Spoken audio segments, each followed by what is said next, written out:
Early in the morning on 12 July 1951, a quiet but fateful drama unfolded in Moscow, bringing an end to the career of one of the most powerful men in the USSR, Viktor Abakumov.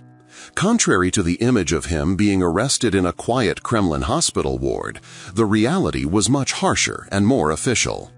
On that day, Abakumov, already removed from his post as Minister of State Security, arrived at the USSR Prosecutor General's office on Pushkinskaya Street, where the fates of the country's most powerful officials were decided. There, in an austere office, he was read the charges against him.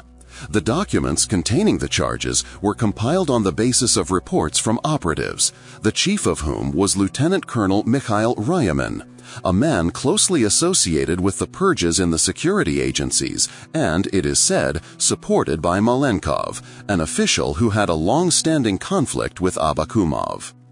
The charges brought against Viktor Abakumov were as serious as they were vague, but at the same time typical for that era.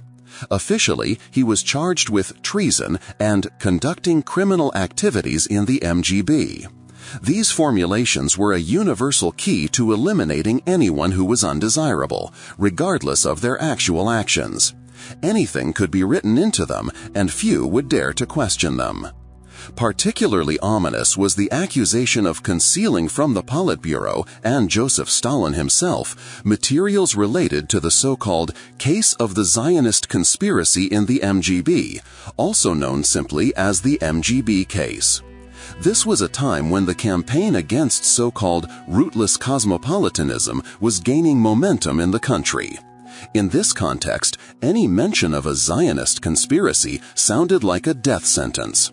The accusation of concealing such important information from the top leadership, and even from Stalin himself, was tantamount to an admission of treason against the state. MGB case was a complex web of intrigue, intertwining real suspicions, fabricated denunciations, and the desire of some influential groups to destroy others. In essence, it was a large-scale purge within the state security apparatus itself, designed to identify and eliminate those who might be disloyal or simply inconvenient to the new balance of power. Abakumov, as head of the department, was, according to the logic of that system, responsible for any mistakes or conspiracies within his ranks. And if he failed to prevent or identify them, it meant that he himself was involved. This approach allowed the top leadership, in particular Stalin and his entourage, to keep all officials, including the most senior ones, in a state of constant tension and to use any opportunity to redistribute power. It was a classic technique: first entrust a person with control over something, and then accuse them of failing to control it, or, even worse, of being part of the conspiracy themselves. In the atmosphere of constant suspicion and fear that prevailed in those years, such accusations did not require ironclad evidence. It was enough just to voice them to set the wheels of repression in motion. The fall of Viktor Abakumov cannot be viewed in isolation from another high-profile and tragic event of those years, the Leningrad affair. This case, which unfolded between 1949 and 1952, became one of the most extensive post-war purges in the upper echelons of power. Prominent party and state figures associated with Leningrad, many of whom held key positions in the country, fell victim to the repressions. As Minister of State Security, Abakumov was one of the main, if not the key, executors of this case. It was his department that was responsible for gathering compromising evidence, carrying out arrests, conducting investigations, and extracting confessions. Abakumov was deeply involved in this bloody maelstrom, and he zealously carried out all orders from above, contributing to the destruction of an entire group of influential politicians. He was the tool that Stalin used to suppress potential rivals and consolidate his autocratic power. However, by 1951, the situation had changed. Stalin, known for his ability to pit his subordinates against each other and then eliminate those who became too powerful or too knowledgeable, may well have begun to look for scapegoats for the Leningrad affair. Any major repressive campaign, even one initiated by the leader himself, sooner or later required someone to be held responsible for its excesses or undesirable consequences.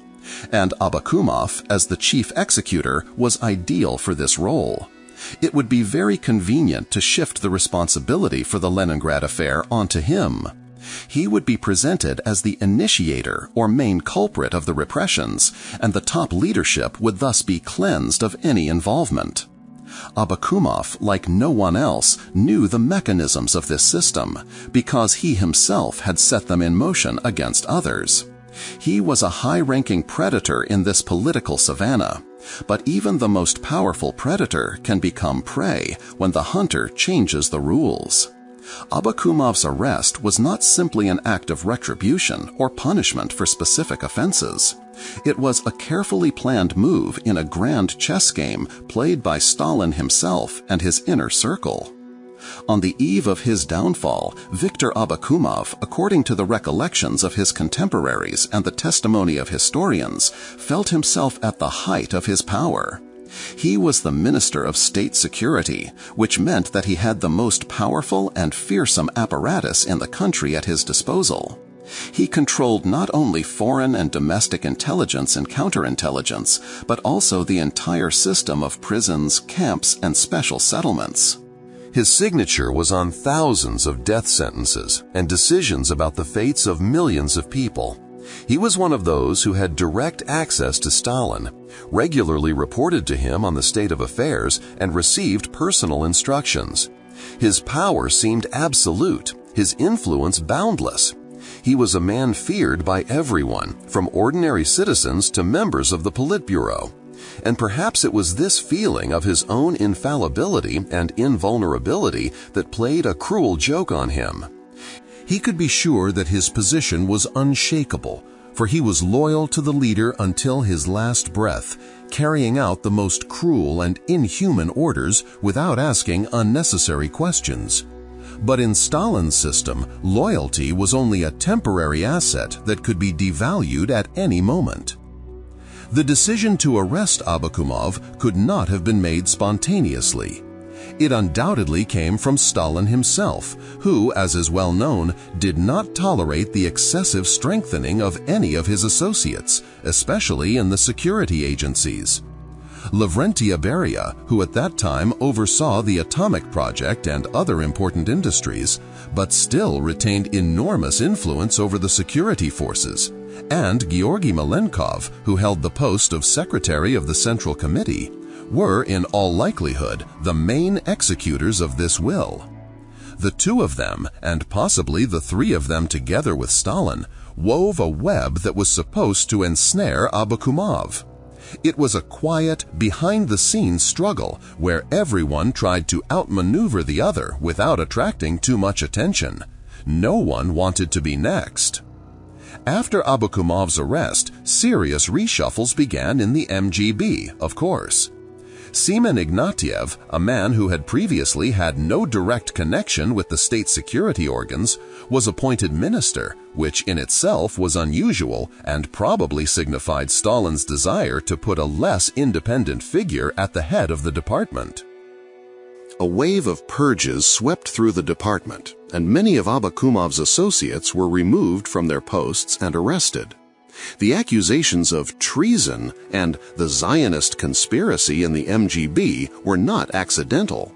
They fit into the general atmosphere of the time. After the war, Stalin launched a new wave of repression against the intelligentsia, against those suspected of cosmopolitanism and deference to the West.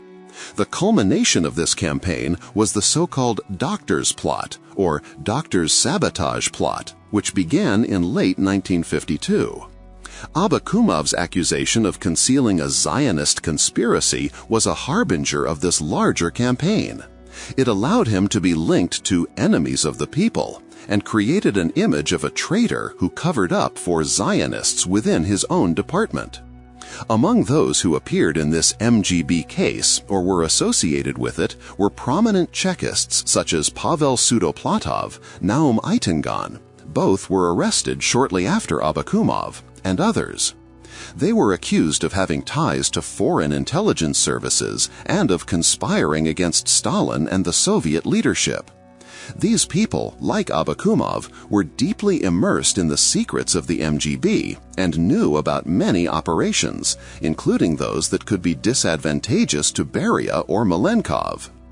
The elimination of Abakumov and his closest associates made it possible to cover up the traces, rewrite history, and get rid of dangerous witnesses. Surrounded by prosecutors and investigators, Abakumov, the former ruler of the shadow structures, found himself completely defenseless. He had to sign a decree removing him from office and imposing a preventive measure, detention. Under the control of the new authorities, without the support of his machine, and without protection, he found himself a prisoner of a new game, where all his former levers of influence had lost their power. From the prosecutor's office, he was immediately taken to Lefortovo prison, the very same one that Abakumov had previously headed. Now he was forced to stay in a cramped solitary cell, shackled. The conditions of detention there were extremely harsh: constant psychological pressure, sleep deprivation, interrogations that could last for days without interruption. For Abakumov, accustomed to luxury and power, it was not only physical but also deep psychological humiliation. He, who had himself given orders to use torture, now became its victim. It was a vicious circle that closed in on him. His wife and young son were arrested and placed in custody in the same place where Abakumov himself was being held, which added to the psychological pressure. Thus, on that ill-fated July date, an era came to an end for one of those who had helped to support Stalin's regime, but now found himself its victim. It was a challenge to fate, an absolute fall from the pedestal of power, dramatic and merciless, where neither common sense nor old loyalty could help. The game was over. The pawn had fallen victim to a great chess game in the corridors of power in the Kremlin. Abakumov's arrest and execution were the result of a complex palace struggle in Stalin's entourage, where Beria and others used him as a bargaining chip. There is no direct evidence of Beria's personal motives, but the facts testify to the cruelty of a system where even ministers were not protected from its own mechanisms of repression.